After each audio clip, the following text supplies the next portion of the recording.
Selecting products or courses in the coupons. Go to either site or course.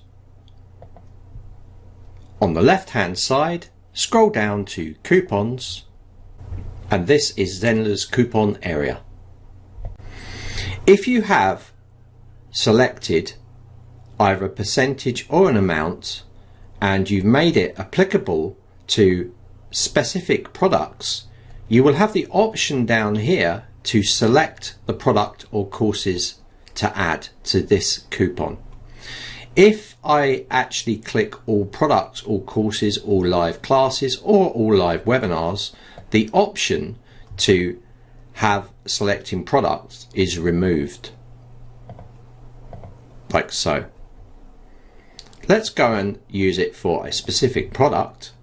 And now you'll see if you click inside the select product box, all of the courses or products on your site will be listed.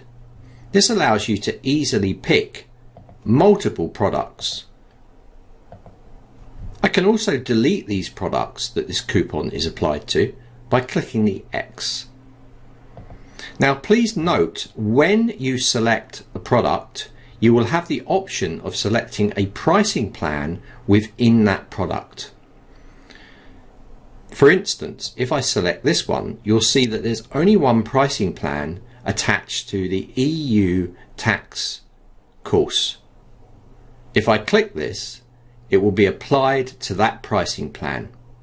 What this means is if you have multiple pricing plans in this course, you can apply it to individual pricing plans inside of that course or product. This can be done for other courses as well, just by clicking a simple checkbox. You can apply it to two courses and two different pricing plans. This gives you maximum flexibility using Zenler.